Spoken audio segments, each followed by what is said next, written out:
आणि या क्षणाची आणखी एक मोठी बातमी दिल्लीमध्ये अरविंद केजरीवाल यांचा सुद्धा पराभव झालेला आहे। दिल्ली निवडणुकीतली ही सगळ्यात मोठी बातमी म्हणावी लागेल। अरविंद केजरीवाल यांचा सुद्धा पराभव झाला। काही वेळापूर्वी आपण बघितलं की मनीष सिसोदिया यांचा सुद्धा पराभव झाला आणि आता केजरीवाल यांच्या पदरात सुद्धा पराभव पडलाय। दिल्लीतल्या जनतेनं केजरीवालांना नाकारलंय।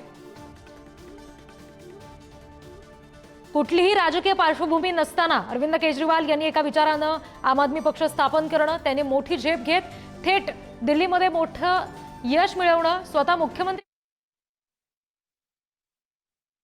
इतके गंभीर आरोप होणं, इतक्या वर्षाच्या सत्तेनंतर जेलवारी करावी लागणं आणि आता थेट निवडणुकीत पराभव होणं, असा हा सगळा एकंदरीत प्रवास केजरीवाल यांचा दिसतोय। प्रतिनिधी शिवाजी काळे यांच्याशी आपण बोलूया। शिवाजी, केजरीवाल यांना सुद्धा आता पराभव सहन करावा लागतोय। दिल्लीत आम आदमी पक्षाला आणखी एक मोठा धक्का।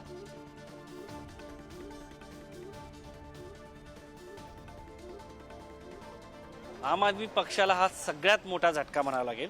आणि पराभव केलेला व्यक्ती कोण आहे तर साहिब सिंग वर्मा, जे दिल्ली भाजपचे म्हणजे दिल्लीमध्ये मुख्यमंत्री राहिले होते 27 वर्षापूर्वी।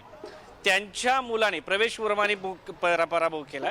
आणि दुसरी गोष्ट म्हणजे पराभवामध्ये साथीदार म्हणून कोण होते तर संदीप दीक्षित, जे शीला दीक्षित यांचे चिरंजीव आहेत। म्हणजे मुख्यमंत्री 3 माजी मुख्यमंत्र्यांचा या ठिकाणी समावेश होतो। स्वतः अरविंद केजरीवाल हे माजी मुख्यमंत्री आहेत, प्रवेश वर्मा हे त्यांचे वडील देखील माजी मुख्यमंत्री होते, आणि दुसरीकडे संदीप दीक्षित हे शीला दीक्षित यांचे चिरंजीव आहेत, माजी मुख्यमंत्री दिल्लीच्या। तर संदीप दीक्षित हे हरकर भी जीतने वाले को जो बाजीगर कहते हैं त्या टाईपचं त्यांचं फील आहे। कारण संदीप दीक्षित यांना सगळ्यात मोठा आनंद जर झाला असेल तो अरविंद केजरीवाल यांच्या पराभवाचा असेल। स्वतःच्या पराभवापेक्षाही अरविंद केजरीवाल यांचा झालेला पराभव हा त्यांच्यासाठी अत्यंत महत्त्वाचा होता। कारण शीला दीक्षित ह्या दिल्लीच्या माजी मुख्यमंत्री यांच्यावरती याच अरविंद केजरीवाल यांनी अत्यंत कठोर असे आरोप केले होते। त्यांच्या पार बेडरूममध्ये पार बाथरूममध्ये एसी लावलेले आहेत, त्यांच्या कुत्र्याला काय खायला अन्न दिलं जातं त्याचा आरटीआय जो आहे तो देखील टाकला होता। तर एकंदरीत शीला दीक्षित यांच्या प्रतिमा हनन करण्याचं काम, प्रतिमेवरती कुठेतरी भ्रष्टाचारी प्रतिमा तयार करण्याचं काम अरविंद केजरीवाल यांनी केलं होतं। आणि जैशी करणी वैसी भरणी, जसं अण्णा हजारे आता म्हटलेले आहे तशाच पद्धतीने त्यांचाच मुलगा संदीप दीक्षित यांनी त्या ठिकाणी ज्या पद्धतीने आम आदमी पक्षाची वोट बँक जी म्हणून ओळखली जाते ती वोट बँक काँग्रेसने स्वतःकडे मिळवण्याचा प्रयत्न केला, त्यामुळे अरविंद केजरीवाल यांचा पराभव झाला। एकंदरीत सातत्याने या सगळ्यात महत्त्वाच्या गोष्टी आहेत। कालकाजीमधून आतिशीचा पराभव देखील निश्चितपणे होण्याची शक्यता आहे। दुसरीकडे जर पाहिलं तर नवी दिल्ली, ज्या ठिकाणी सर्व देशातील महत्त्वाची कार्यालय आहेत, त्या ठिकाणी अरविंद केजरीवाल हे आमदार होते, तर त्या ठिकाणून त्यांचा पराभव होतोय।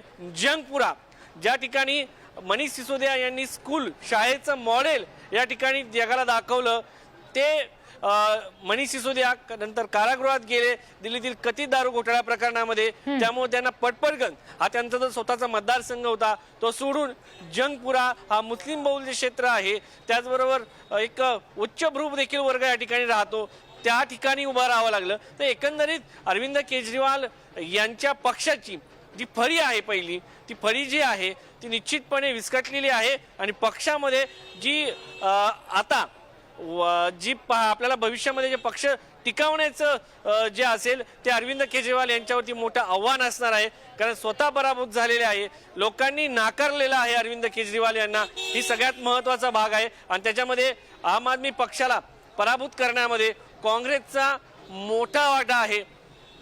त्यामुळं मी मगाशी म्हटलं त्या पद्धतीने संदीप दीक्षित प्रचंड आनंदी असणार आहे, कारण त्यांनी भलेही जिंकले नसले तरी त्यांनी केजरीवाल यांच्या पराभवामध्ये मोठा हातभार लावलेला आहे। आणि केजरीवाल यांनी अनेक ठिकाणी काँग्रेसची गणितं जी आहे ती बिघडवली होती, आता ती सुधारायला काँग्रेसला मदत होईल हे निश्चितपणे। त्यामुळे काँग्रेस देखील हरून जिंकल्यासारखी दिल्लीमध्ये आहे। भलेही त्यांचा पराभव झाला असला तरी काँग्रेसचे नेते निश्चितपणे आनंदी असणार आहे, भाजपचे नेते देखील आनंदित असणार आहे। रेवडी कल्चर, त्याला रेवडी कल्चर भाजपने म्हटलं होतं, ते रेवडी कल्चर देशाच्या राजकारणामध्ये आणण्याचं काम ज्या अरविंद केजरीवाल यांनी केलं त्यांचा पराभव झालेला आहे। 2013ला अण्णा हजारे एका मराठी माणसाच्या मदतीनं दिल्लीमध्ये सत्ता हस्तगत केली आणि त्यानंतर जे देशाच्या राजकारणामध्ये रेवडी कल्चर आणलं, गरजू असलेल्या लोकांसाठी योजना असणं ही बाब वेगळी, पण सर्वांसाठी फ्री देणं हे कुठेतरी देशाच्या राजकारणामध्ये जमत नाही आणि त्यामुळे इतर गोष्टीवरती परिणाम होतो.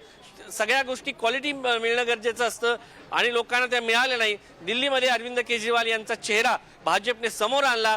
त्यांच्यावरती ज्या पद्धतीने कथित दारू घोटाळ्याचे आरोप झाले, शीशमहील एवढा मोठा बंगला बांधण्यात आला, त्या बंगल्यावरून ते देखील त्यांची प्रतिमा जी आहे ती कुठेतरी बॅकआउटला गेली आणि आता अरविंद केजरीवाल हे इतिहासातील सगळ्यात महत्त्वाचं एक सर्वसामान्य कुटुंबातून भारताच्या राजकारणामध्ये पक्ष निर्माण करणारा नेता दिल्लीमध्ये पराभूत झालेला आहे. तर एकंदरीत त्यांची जी कथित जशी करणी वैसी भरणी असा अण्णा हजारे यांनी म्हटलेलं आहे. कारण जर आपण पाहिलं केजरीवाल यांच्या कथनी आणि करणीमध्ये फरक पाहायला मिळत होता. कारण त्यांनी सुरुवातीला सांगितलं मी सरकारी बंगला घेणार नाही, मात्र त्यांनी सरकारी बंगला तर घेतलाच, मात्र तो कोट्यावधीचं त्याच्यामध्ये फर्निचर सगळ्या वेगवेगळ्या गोष्टी केल्या ते समोर आलं. त्यानंतर त्यांनी असं म्हटलं होतं की मी मोठा बंगला नाही, गाड्या नाही, या सगळ्या घेणार नाही, मात्र त्यांनी सगळ्या गोष्टी केल्या ज्या करणं गरजेचं असतं किंवा त्यांनी करणं गरजेचं नव्हतं. त्यांच्या आम आदमी पक्षाची जी इमेज होती ती कुठेतरी त्यांनी बदलली. त्यामुळं लोकांच्या मनामध्ये अरविंद केजरीवाल यांची ना खाऊंगा ना खाणे दूंगाची प्रतिमा होती ती कमी झाली आणि 10 वर्षानंतर साधारण 12 ते 13 वर्षानंतर अरविंद केजरीवाल यांचा दिल्लीमध्ये सुपडा साफ होताना पाहायला मिळतोय. सगळ्यात महत्त्वाचं व्यक्ती केंद्रित संस्था असो किंवा पक्ष असो तो लयाला जातो. केजरीवाल यांचं तसंच आहे, व्यक्ती केंद्रित ठेवलं त्यांनी पक्षाला, विचारधाराशी जोड दिली नाही, त्यामुळे त्यांना त्याचा फटका या दिल्ली विधानसभा निवडणुकीमध्ये बसताना पाहायला मिळालेला आहे.